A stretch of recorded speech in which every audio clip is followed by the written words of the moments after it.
Assalamualaikum warahmatullahi wabarakatuh. Halo semuanya, bertemu kembali di seri pembelajaran kalkulus tentang integral. Pada kesempatan ini, saya akan membahas yang pertama, jumlahan Riemann, integral tertentu berdasarkan definisi jumlahan Riemann, kemudian arti geometris dari integral tertentu, sifat-sifat integral tentu, serta teorema fundamental kalkulus pertama. Oke teman-teman, di sini saya akan membahas yang pertama itu jumlahan Riemann. Perhatikan gambar jumlah Riemann berikut. Misalkan fungsi y sama dengan fx terdefinisi pada selang tertutup a, b.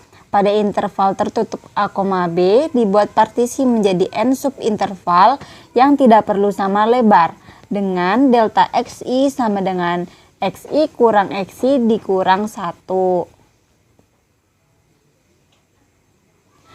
Pada tiap subinterval, ambil sebuah titik sebarang x bar i.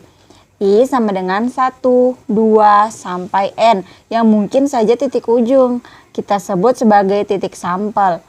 Jumlahan Riemann dari f dinyatakan Rp sama dengan sigma n, I sama dengan 1, F dalam kurung X bar I delta XI. Nilai sebuah jumlahan Riemann tidak tunggal, tergantung pada pemilihan. Banyak interval N, lebar tiap subinterval delta XI, titik sampel yang digunakan X bar I. Suku F dalam kurung X bar I, tutup kurung delta XI pada jumlahan Riemann dapat bernilai negatif, sehingga Rp juga dapat bernilai negatif. Di sini juga ada contohnya ya teman-teman. Hitung jumlahan Riemann untuk fx sama dengan x pangkat 2 ditambah 1 pada interval tertutup min 1,2 menggunakan titik-titik partisi min 1, min 0,5, 0, 0,5, 1, 1,5, 2 dan titik sampel yang merupakan titik tengah pada subinterval ke I. Untuk penyelesaiannya, nah, jadi untuk penyelesaiannya itu caranya Rp sama dengan sigma N, I sama dengan 1, F dalam kurung X bar I, tutup kurung delta XI. Nah, teman-teman, untuk mencari X bar I, itu caranya yang pertama, ini kan min 1 teman-teman bacanya. Nah, kemudian min 1 ditambah min 0,5 kemudian dibagi 2 menjadi min 0,75. Nah, kemudian ditaruh di sini. Jadi, dalam kurung F dalam kurung min 0,75 ditambah F lagi.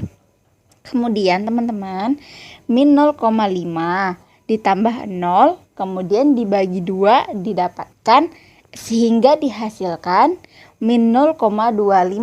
Nah, di sini ditaruh min 0,25 ditambah F. Jadi 0 ditambah 0,5 kemudian dibagi 2 dihasilkan 0,25. Ditaruh di sini teman-teman. Nah, sampai 1,5 ditambah 2 kemudian dibagi 2 dihasilkan 1,75. Kemudian ditaruh di sini teman-teman. Itu untuk mendapatkan X bar I. Kemudian 0,5-nya ini dapat dari mana sih? Jadi teman-teman, 0,5 ini didapatkan dari selisih antara min 1 dengan min 0,5. Itu kan kalau misalnya min 1 dengan min 0,5 kan selisihnya 0,5 tuh. Kemudian min 0,5 dengan 0,5. Kemudian selanjutnya 0 sama 0,5 berapa? 0,5 juga kan. Nah, jadi 0,5 itu didapatkan dari perselisihan antara min 1 dengan min 0,5, kemudian min 0,5 dengan 0, kemudian 0 dengan 0,5 hingga seterusnya. Kemudian dijumlahkan nih. Kenapa sih kok hasilnya bisa jadi 1,5625? Nah, kembali ke soal ya teman-teman. Di sini kan fx sama dengan x pangkat 2 ditambah 1 tuh. Nah, jadi min 0,75 dikali min 0,75 kemudian ditambah 1. Nah, jadi hasilnya 1,5625. Nah, kemudian ini juga sama teman-teman. Min 0,25 dikali min 0,25 kemudian ditambah 1 sehingga dihasilkan 1,625, sehingga seterusnya. Kemudian jangan lupa dikali 0,5 sehingga didapatkan 5,9375. Jadi seperti itu ya teman-teman untuk penyelesaiannya.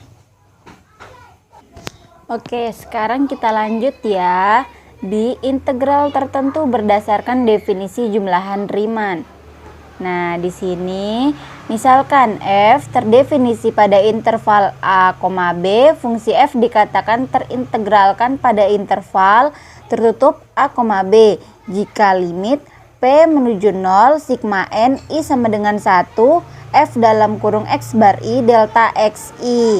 Ada integral tentu dari fungsi f pada interval tertutup a, b ditulis a sampai dengan b.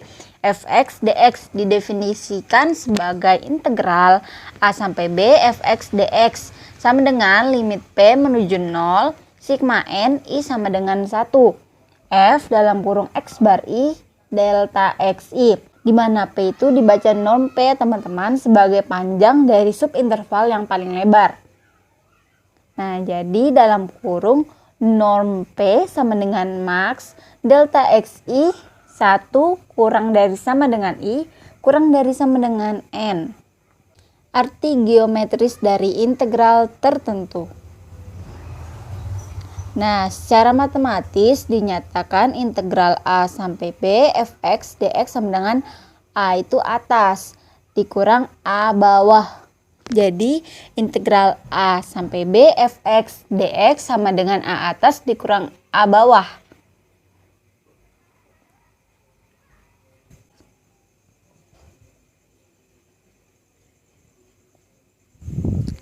Secara umum, integral a sampai b fx dx menyatakan batasan luas daerah yang tercakup di antara kurva y sama dengan fx dan sumbu min x pada interval tertutup a, b. Hal itu berarti bahwa tanda positif akan diberikan pada luas bagian-bagian yang berada di bagian atas sumbu min x.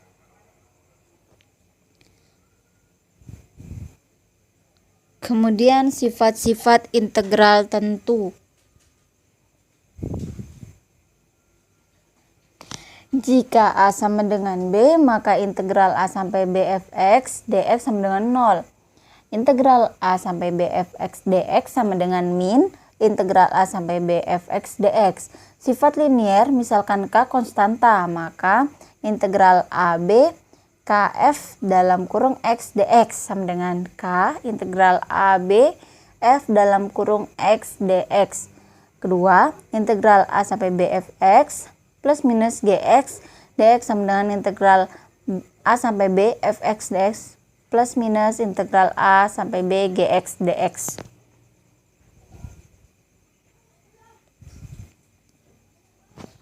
Menambah interval, misalkan f terintegralkan pada interval tertutup yang memuat a, b, dan c, maka integral a sampai b fx dx sama dengan integral ac fx dx ditambah integral c sampai b fx dx. Kemudian integral tentu tak bergantung pada peubah yang digunakan. Integral a sampai b fx dx sama dengan integral ab f dalam kurung u tutup kurung du sama dengan integral ab f t dt. Jika f dan g terintegralkan pada interval tertutup a, b dan fx kurang dari sama dengan gx pada x jumlah a, b, maka integral a sampai b fx dx kurang dari sama dengan integral ab gx dx. Luas daerah yang dipatasi kurva kontinu Y sama dengan fx pada interval tertutup A, B garis X yang sama dengan garis X sama dengan A, garis X sama dengan B, dan sumbu X adalah L sama dengan integral AB fx dx. Untuk fungsi f yang terintegralkan pada selang tertutup min A, A, jika f fungsi ganjil maka integral min A sampai A fx dx sama dengan 0. Jika f fungsi genap maka integral min A sampai A fx dx sama dengan 2 integral 0 sampai A fx dx. Kemudian teorema fundamental kalkulus pertama. Misal f adalah fungsi kontinu pada interval tertutup I sama dengan A, B dan X adalah sebarang titik di I. Jika f didefinisikan sebagai fx sama dengan integral A sampai X ft dt, maka setiap titik X I f turunan X sama dengan fx atau dapat dituliskan sebagai d per dx integral A sampai X ft dt sama dengan fx. Di sini ada contoh teorema fundamental kalkulus pertama. Jadi dengan menggunakan teorema fundamental kalkulus pertama, hitunglah d per dx integral 1 sampai dengan x t pangkat 3 dt. Penyelesaiannya diketahui bahwa ft-nya itu sama dengan t pangkat 3, sehingga fx sama dengan x pangkat 3 yang merupakan suatu fungsi kontinu. Berdasarkan teorema fundamental kalkulus pertama didapatkan d per dx integral ax ft dt sama dengan fx, d per dx integral 1 sampai dengan x t pangkat 3 dt sama dengan x pangkat 3.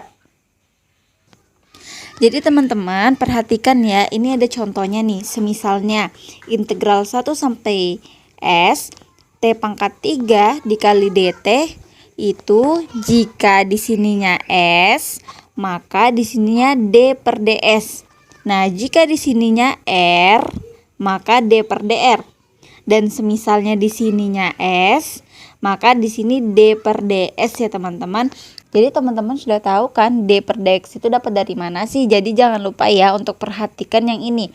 Jika di sini X berarti D per dx. Jika di sini S maka D per ds. Kalau jika di sini T berarti D per dt. Gitu ya teman-teman. Oke, selanjutnya. Jadi D per dx dalam kurung integral 1 sampai X T 3 ditambah 1 dt. Jadi teman-teman, untuk integral itu pangkatnya ditambah 1. Jadi 3 ditambah 1 teman-teman. Kemudian D per dx dalam kurung 1/4 itu dari mana sih? Nah, jadi 1/4 ini didapatkan dari, ini kan pangkatnya 3 tambah 1 nih teman-teman. Jadi gini aja deh. Jadi T pangkat 3 tambah 1 kan 4 tuh. Nah, jadi 4 ini harus ditaruh di sini. Jadi 1/4. Nah, jika nih semisalnya pangkatnya itu misalnya 4 nih. Berarti kan 4 tambah 1 tuh. Nah, jadi T 4 tambah 1 berapa? 5 kan?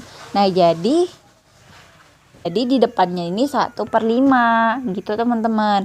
Kemudian 1 sampai dengan X. Oke, lanjut D per dx. Nah, tutup kurung 1/4 T pangkat 4. Nah, jadi itu teman-teman untuk perkaliannya itu D per dx dalam kurung 1/4. Nah, untuk yang batas atas ini dikalikan sehingga 1/4 dikali T-nya ini diganti dengan X. X pangkat 4 dikurang 1 pangkat 4. Itu ya teman-teman. Jadi semisalnya tadi nih T-nya ini pangkat 5 nih misalnya. Berarti kan 1/5 tuh. 1/5 dalam kurung X pangkat 5 dikurang 1 pangkat 5. Itu semisalnya ya teman-teman. Oke, kita lanjut ya. Jadi D per dx nih 1/4 dikali X 4 kurang 1 dikurang 1. Jadi 1/4 4x pangkat 3 hasil dari pengurangan 4 kurang 1 kan 3 tuh. Diturunin nih satunya. Nah, jadi 4-nya ditembak sehingga dihasilkan x pangkat 3 teman-teman. Oke, itu saja yang bisa saya sampaikan. Kurang lebihnya mohon maaf. Sekian dari saya. Wassalamualaikum warahmatullahi wabarakatuh.